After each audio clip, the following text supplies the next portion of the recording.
What makes a champion? I mean, I think for ice climbing, it's dealing with all the things you would generally have with sport climbing, but then also you're dealing with potentially sub-zero temperatures down to kind of -20.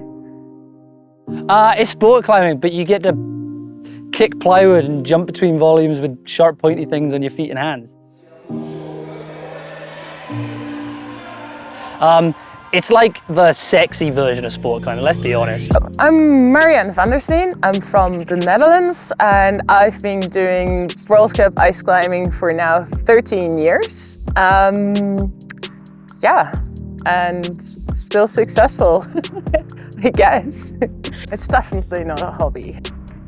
I train for this full time, so I train 5 days a week, often even 2 times a day. I consider myself a professional climbing as it's my full-time job. I've been ice climbing for 14 years and competing at the World Cup circuit for 13, so that was just straight away in, which is kind of a funny or a romantic story. Should I? Yeah, all right. That was a time when we didn't have Facebook yet, or it was just starting. So you were emailing people and trying to find websites and that kind of things to gain more information. And I got in contact with a few people from the Netherlands, including my current husband. They were then looking for new members for the national team. We didn't have a national championship yet. We didn't have a European Cup yet. So the only thing I could start with was World Cup. And I'd never done a World Cup before. And I was just, gosh, no, I'm not gonna do this. This is way too much. I took time off. I went to the World Cup and I reached the semi-finals and the finals on my first season. That's motivating. I'm the youngest, the smallest of the 11 brothers. Division 2. Yeah, yeah, the better version, for sure. Yeah. I started like rock climbing at around 10 years old, and then I followed my brother, who started ice climbing by meeting the guy who trained the youth French team back then. I think I was around like 14, something like this. And yeah, slowly the youth French team, and then the senior and the first World Cups, and then I think I'm addicted to some of the emotions you feel there. I've always been into competitions, any sports, any age, and I've been like driven by this. I think it's also the deepest motivation that you can find to train like all year for one objective. And yeah, when you succeed, like the emotions you feel, you think it's doping, you know. And even if it's really hard sometimes, and like the pressure of competitions, it like feels super heavy on me. But I don't know, you keep wanting to go back, and you can never stop. My name is Emer McSwiggan and I compete for Mountaineering Ireland. I'm 44 years old, so I started the sport kind of later than most, but I don't think that's really held me back. It all started when I moved to Korea. I'd never known of rock climbing before. I loved outdoors, but my first spring season there, I did an introductory course in rock climbing and I just loved it immediately. I got into ice climbing, and then, you know, they were like, why don't you compete? And I thought it was crazy, and they said, well, you know, the World Cup's coming to Korea, come and watch it. And then 2 years later I was competing.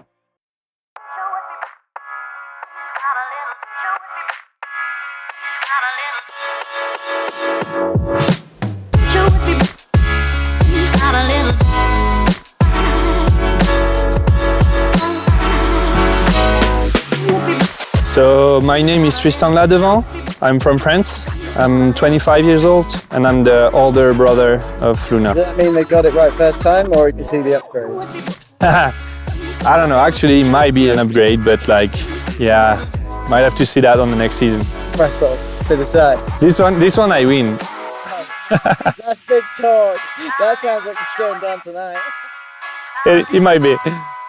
At first it was a good way of training for mountaineering and like getting confidence on tools, and as we've always been very competitive, yeah, we just got into it more, and it was the start of everything, I think. I'm Willis Morris, I'm from Great Britain, and I'm 28 years old and compete in lead in ice climbing. I've climbed since I was a kid. I used to compete in rock, kind of quit school and went off mountaineering and adventuring and kind of found my way back in competing somehow. I do a lot of coaching with the GB squad. One of the youths there kind of convinced me to start competing again, and well, that was that. So here I am.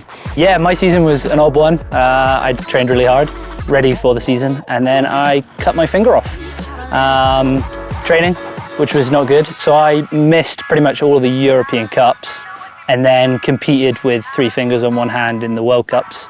I still did all right, but not the season I wanted. So yeah, back with a vengeance this year, hopefully.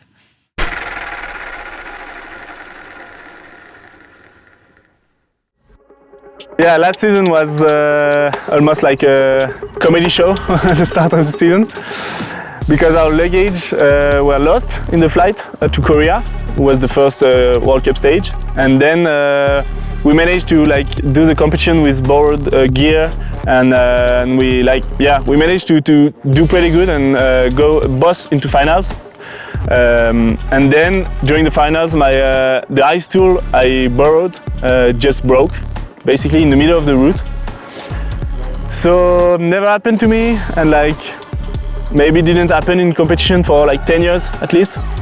So yeah, it was a bit of a bad luck. He can't believe it. It's easy to assume that it's a given that he would just top.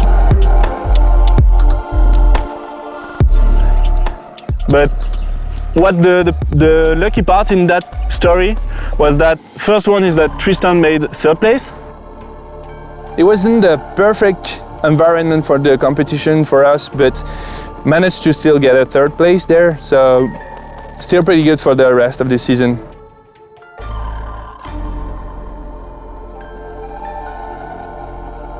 And second is that I managed to finish 5. Just because there was some other climbers who made mistakes really low.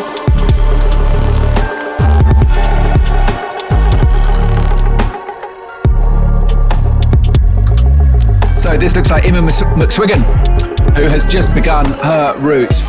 In Korea, I was just, I'm going to enjoy my time in the wall. This is a really epic performance from Emma McSwiggan here.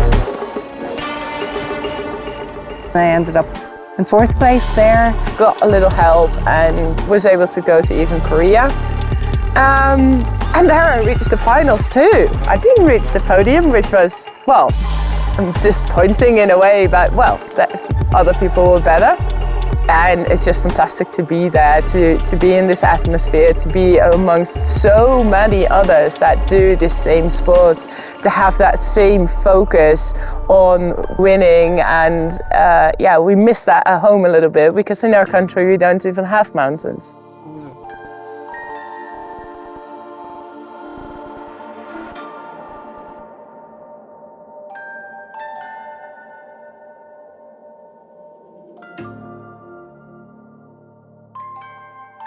Then we arrive in Chamonix and it's -20 or something. So crazy cold. The last part of the training for the season was super hot in Chamonix also. So we hadn't trained in the cold for a year. So yeah, arriving in Chamonix was a lot of pressure, and it's also home, so there was everybody waiting for me. Yeah, I needed to prove something in Chamonix for sure. Just have to climb. I know what it's like to win. He's trying to keep his body quite stable there. He's so close. But he's got to do it in. He's got to pulls the run draw, right come now. on. Come on. He's got the top. He's done it, Lunar Ladder. Oh, With that, he's topped and he should take the win. I knew that it was only the first part, and maybe the easiest part of what I needed to do to get to my goal. So yeah, it was a bit of strange emotion there, because I won and in a very good way, but then yeah, I knew that the hardest was gonna like come after in Saas-Fee. I have like my skin is like from talking about it. So we had a very nice comp. I'm a bit disappointed with the fourth place because like really good climbing for me. Just a little bit more and I will be on the box and it will be perfect. Luna Ladevant moves into third place now with 106 points. Tristan Ladevant ahead of his brother with 165 points, joint first with Hyung Park. Just with not even 5 days in between, we flew back, drove all the way to France and joined the next World Cup and the European Championships in Chamonix. I love those technical moves, so I really liked the climbing there.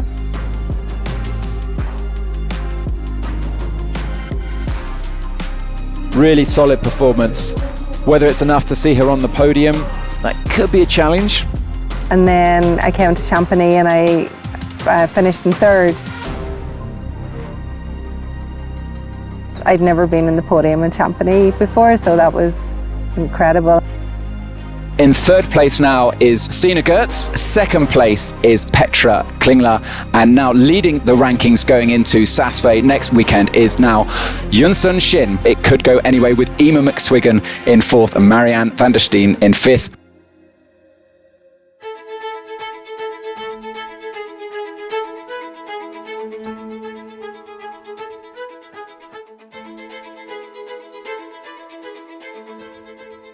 Saas-Fee was always a challenge for me, so this season, yeah, I think then at that stage you've more pressure in yourself, and there's a lot of talk saying, oh, you're in the ranking for third overall, and so that starts playing in your mind.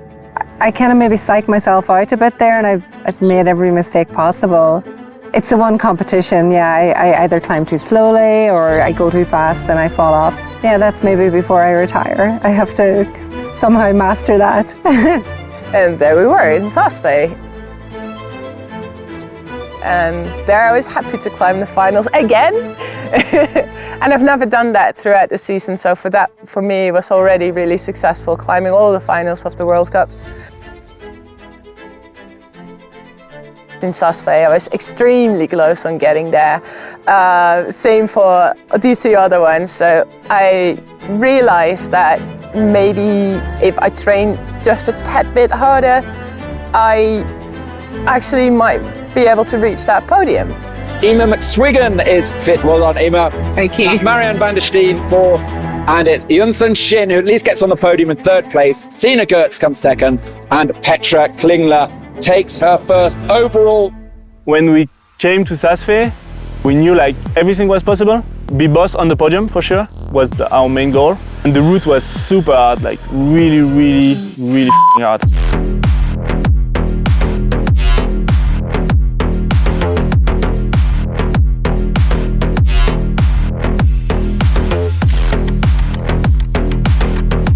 So yeah, just super confident going into finals. Just super psyched to climb, and actually my run is a bit of a disaster.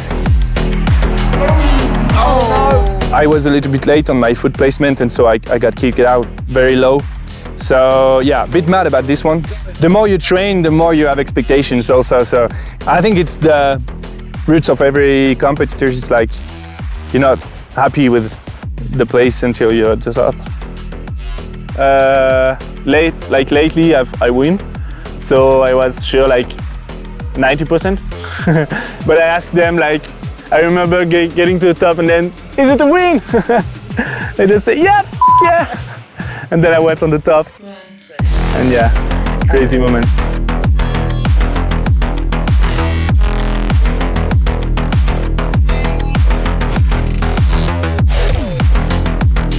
Tristan Ladevant narrowly misses out on third, he comes fourth. Benjamin Bossard gets on the podium. Hyung Park is second, and Luna Ladevant takes the title for 2023. If he climbs a round more, I have to climb a round more because like otherwise I get less training, so not possible to beat him, you know.